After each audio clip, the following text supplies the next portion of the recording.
రాష్ట్రంలో రోజు రోజుకు వీధి కుక్కల దాడులు పెరిగిపోతున్నాయి. తాజాగా కరీంనగర్ జిల్లా హుజూరాబాద్ పట్టణంలోని పలు కాలనీలతో పాటు బోర్నపల్లి గ్రామంలో వీధి కుక్కలు రెచ్చిపోయాయి. నిన్న సాయంత్రం దాదాపు 25 మంది చిన్న పిల్లలను మహిళలపై దాడికి పాల్పడ్డాయి. కుక్కల దాడిలో ఒకరి పరిస్థితి విషమంగా ఉండడంతో వరంగల్ ఎంజీఎం ఆసుపత్రికి తరలించారు. ఇవాళ తెల్లవారుజామున 4 శానిటేషన్ వర్కర్స్తో పాటు మరో 2 దాడి చేశాయి.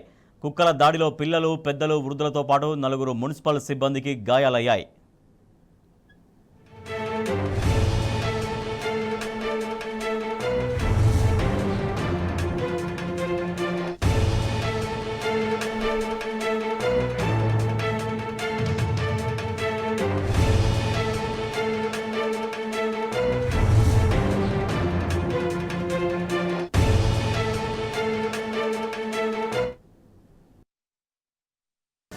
వార్డుల్లో కుక్కల చాలామందికి కరోనా జరిగింది. దాదాపు 18 మంది దాకా కరోనా జరిగింది.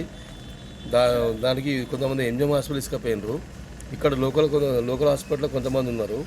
దీనిపై మున్సిపల్ వాళ్ళు చర్య తీసుకోగలరు. ఇబ్బంది అవుతుంది కుక్కలతో. కిరాణా షాప్కి వెళ్తాను, పక్క నుంచి వచ్చింది, డైరెక్ట్ అందుకున్నాను పాయింట్ మీదకి వెళ్ళి మొత్తం ఒక ముసలైన అడి అనగా ఇచ్చిపెట్టి, లేకపోతే ఇచ్చిపెట్ట కండ తీసి ఇవ్వడం జరిగింది. పొద్దున 4:30కి అటెండెన్స్కి వస్తుంటే, లేబర్ అటెండెన్స్కి వస్తుంటే అప్పటికే వచ్చేసరికి మా లేబర్లను ఒక 5 మెంబర్స్ను పరిస్థితి తెలిసింది. మూలకెళ్ళి డైరెక్ట్ నా ఆయనకి అటాక్ చేసి ఇక్కడ పట్టుకున్నది.